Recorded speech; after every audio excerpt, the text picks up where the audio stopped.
ATL.GA.FAITHFUL, my people. I'm the Douglas Carter, back on the scene doing my thing, and I just want to say I appreciate you and the work that you do. We got a lot to chop up. I ain't been on here in a second. Got all kinds of stuff I got to take care of, but I do want to touch on this.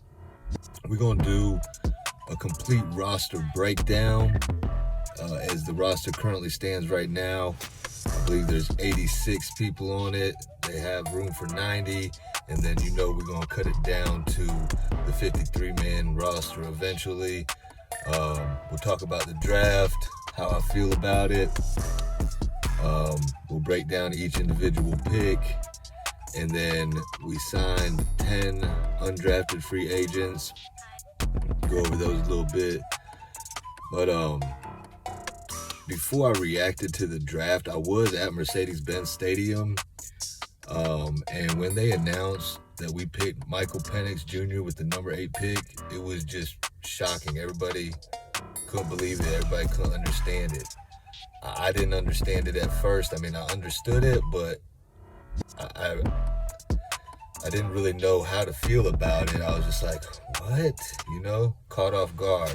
I was totally wrong on one of my other videos about saying I don't think we're going to pick a quarterback at number 8.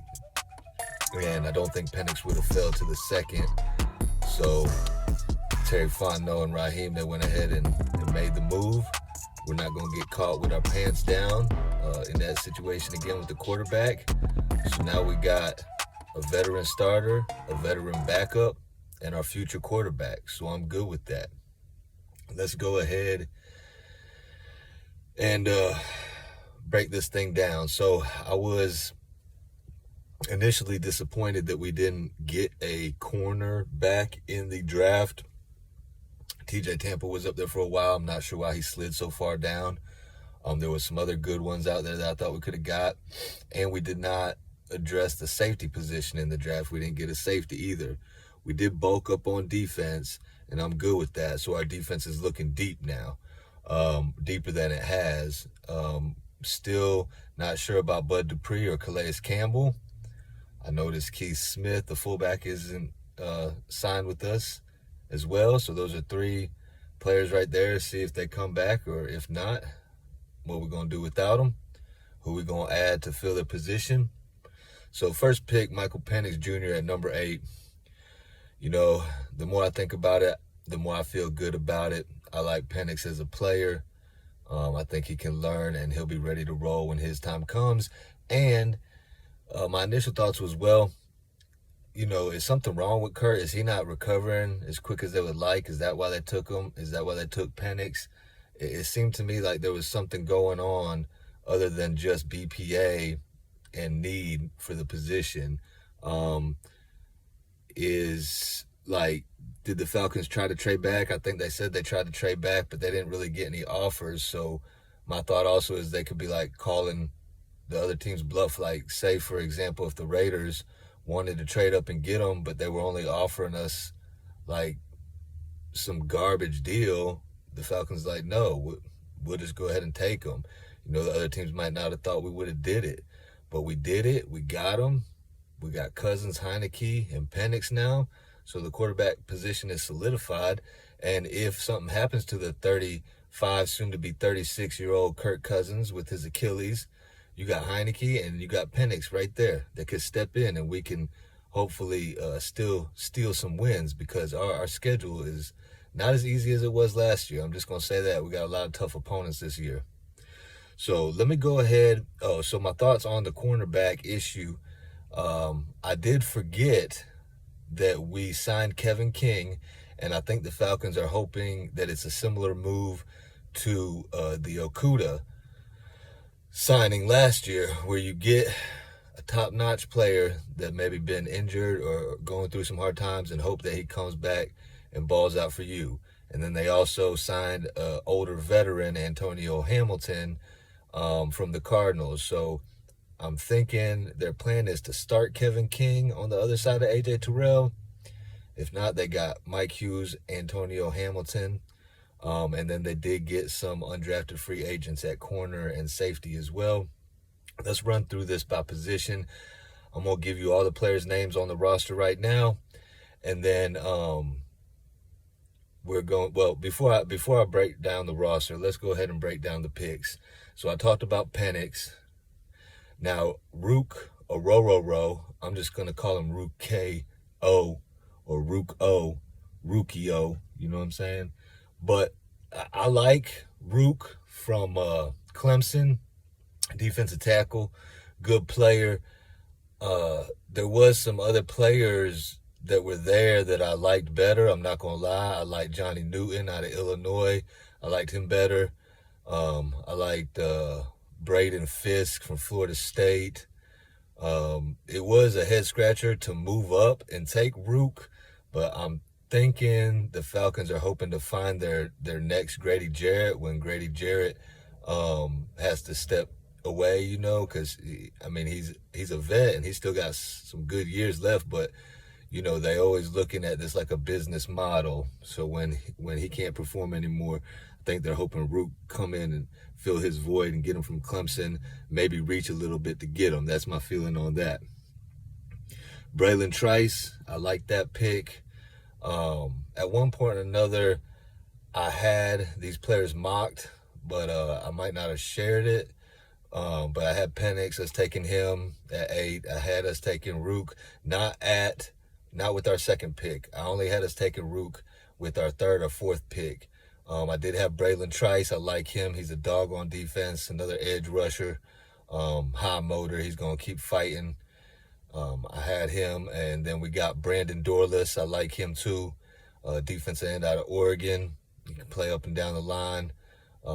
I like his attitude. I like all these players' attitude, and it goes back to what TF said, high character. They're going by character first, and then they look at the film, and they're trying to find the complete package.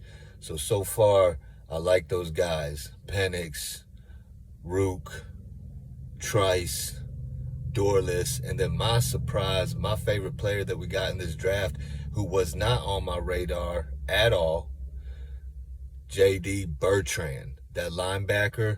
He's from Georgia. He went to high school in Georgia. Bertrand, I like his game, man. I checked out his film, and talk about character. He's captain. You know, that's the theme with the Falcons. But I believe that inside linebacker, you know, Smitty was talking about, nobody was really talking about it. I really wasn't. I looked at some of the top linebackers, and I didn't really go a deep dive into that position. But Bertrand, I think he's a definite steal. He's my favorite pick out of this draft, and we'll see what he could do. Then who do we take after Bertrand? Let's see, was it Casey Washington, the wide receiver out of Illinois, or and then Jace McClellan, the running back out of Alabama, and then Zion Logue, defensive tackle out of Georgia. All good, solid depth pieces. In my opinion, you can't go wrong with taking a running back from Alabama. I did have him mocked. I did have Zion Logue mocked at defensive tackle. The only players that weren't on my radar was Casey Washington and J.D. Bertrand. But so far, I mean, without knowing the depth that we have, now when I look at our roster, I can see where the Falcons are going. I know why they didn't address corner, because they feel like they got some pieces there to work with on the roster already, and try to find some talent elsewhere. And the safety position, they must think we're pretty good there, and we got some depth there. I'm wondering if DeMarco Hellams is going to start this year instead of Richie Grant. I don't know how that's going to play out, but we'll see. So that's my breakdown of the draft. I like it, solid, nothing outstanding, not, you know, crazy was the Penix pick, but it makes sense. Now you don't have to worry about that position for 5 years. I've listened to all the press conferences. I hear what everybody's saying. I think the team feels good. I think they're in a good spot. I think we should go out here and ball out this year. Let's break down this roster real quick. I ain't going to try to keep y'all too long. So cornerbacks, unsigned, free agent Anthony Sau. Then, you know, we got A.J. Terrell, Kevin King, Mike Hughes, Antonio Hamilton, D. Elford, Clark Phillips III, Natron Brooks, Jaden Price, Trey Vavel, Those are the corners. Safeties, you know, we got JB3, Jesse Bates, DeMarco Hellams, Richard Grant, Micah Abernathy, Trey Tarpley III, Lucas Dennis. And then we also got Avery Williams. We'll see how he does coming back. You know, he's like a jack of all trades. He can play DB, he can play running back, he can play punt return. So we got him. Hopefully he's good. Inside linebackers, we got Troy Anderson, J.D. Bertrand, Caden Ellis, Milo Eifler, Nate Landman, Donovan Mouton. Then outside linebackers, we got Lorenzo Carter, A.K., D'Angelo Malone, Adi Ogundeji, Braylon Trice. Defensive ends, Brandon Dorless, Demone Harris, Zach Harrison, James Smith-Williams, another pickup right there. Defensive tackle, we got TQ, Taquan Graham, Grady Jarrett, Zion Logue, Laquel London, David Onyemata, Rook, Willington Prevalon, Contavious Street, and Tommy Togia. You know, Eddie Goldman, he's on this roster at nose tackle. We don't know if he's going to work or retire again, but he could be a good addition as well. And wide receivers, we got Josh Ali, Chris Blair, Kadero Hodge, Jaquay Jackson, an undrafted free agent, Drake London, Austin Mack. Watch out for Austin Mack. I think they're going to try to use him. He played in the Canadian Football League, and he put up over 1,000 yards last year. So watch out for Austin Mack. He's got good size, and he could share time with Rondell Moore or something like that. We got Ray McLeod, Darnell Mooney, like I said, Rondell Moore, Casey Washington out the draft, and Isaiah Wooden, another undrafted free agent signing. So we got some depth there now. We got some pieces to work with. Running backs, Tyler Algier, Jace McClellan, Bijan Robinson, Carlos Washington Jr. Tight ends, we got John Fitzpatrick, Kyle Pitts, Austin Stogner, Charlie Werner. Offensive tackle, Ryan Call, John LeGlue, Jake Matthews, Caleb McGarry, Storm Norton, Ryan Swoboda, Tyler Vrabel, Barry Wesley. Offensive guard, Matthew Bergeron, Kyle Hinton, Chris Lindstrom. Offensive center, Drew Dahlman, Jovan Gwynn, Ryan Newsel. Then you got another guy, Nolan Potter. You know, fullback is showing Robert Burns and Tucker Fisk. Quarterback, Kirk Cousins, Taylor Heineke, Michael Penix Jr., and John Paddock. You know, kicker coup, long snapper Liam McCullough, and punter Bradley Pinion. We picked up another kicker, Ryan Sanborn. But, you know, all these spots ain't going to be taken. So with the 53-man roster right now, in my opinion, we had like 46 locks. So that really only leaves, you know, 7 slots available. It's a long way to go. This is a fluent situation, so, you know, things are going to be changing. But